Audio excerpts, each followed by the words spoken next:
Para el año de 1853 se descubrió la primera cabeza colosal olmeca, también conocida como la cabeza de Hueyapan, mientras un campesino realizaba trabajos de arado en los terrenos próximos de la ex hacienda de Hueyapan de Mimendi, esto a 1 kilómetro del núcleo urbano de Tres Zapotes. Tiene una altura aproximada de 1.50 metros y un peso cercano a las 8 toneladas. Está fabricada en basalto. El tocado está formado por una banda delgada y una protección craneana. No se aprecia ninguna decoración o insignia extra en la pieza.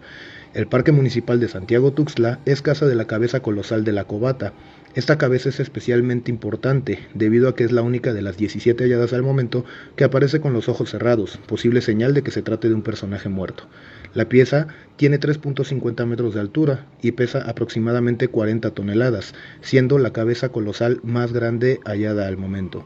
Esta fue descubierta en 1970 en el rancho de La Cobata, a una distancia de 8 kilómetros del núcleo urbano de Tres Zapotes. El tocado de su yelmo es liso y se compone únicamente de una banda sin nudo. En el Museo Tuxteco se resguarda la cabeza colosal descubierta en 1940 en Tres Zapotes.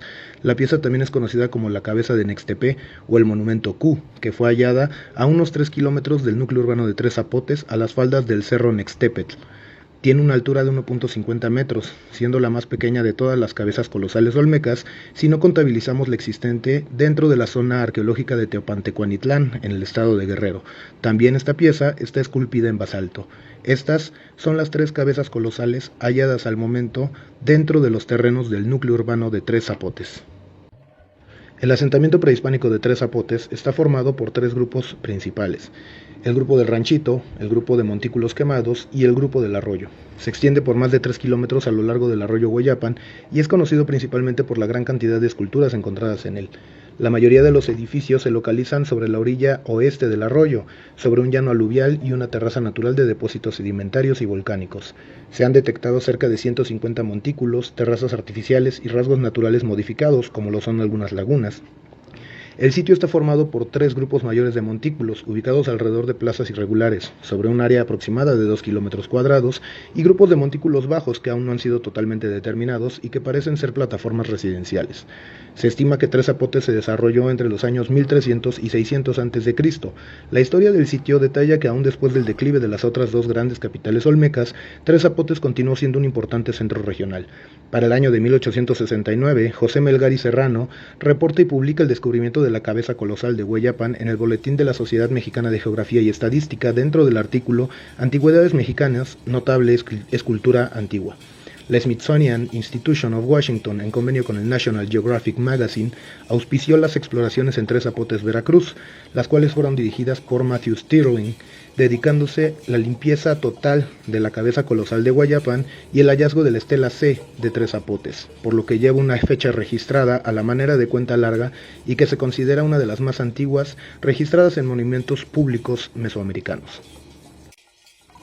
En Tres Zapotes se han encontrado más de 50 monumentos mayores, entre los que destacan 2, la Estela C y el llamado Negro. La primera fue hallada en 1939 al norte del sitio y se piensa que este conjunto pudo haber sido una zona residencial de la ciudad. Fue descubierta por Matthew Stirling y se piensa que contiene una de las inscripciones más antiguas relacionadas con la cuenta larga y que marca el año 32 a.C.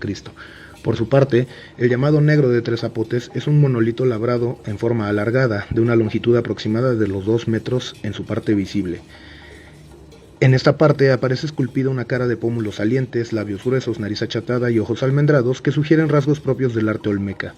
Dicha piedra fue descubierta también por Matthew Stirling en la zona arqueológica de Tres Zapotes y se piensa que pudo funcionar a manera de un clavo antropomorfo con espiga y debió estar empotrado en algún edificio importante de la zona. De acuerdo a la investigación arqueológica, Tres Zapotes alcanzó importancia como centro ceremonial a la caída de la Venta y de San Lorenzo, debido a los montículos de tierra agrupados en patrones regulares. Agrupados en conjunto sin seguir un plan geométrico preciso, se piensa que estos asentamientos fueron el primer intento por alcanzar una traza urbana bien definida. La Loma Camila está considerada como uno de los montículos más importantes de la zona nuclear olmeca. Este montículo principal es considerado por los lugareños como un punto angular en la construcción de la ciudad y tiene una altura de 12 metros sobre el nivel del llano.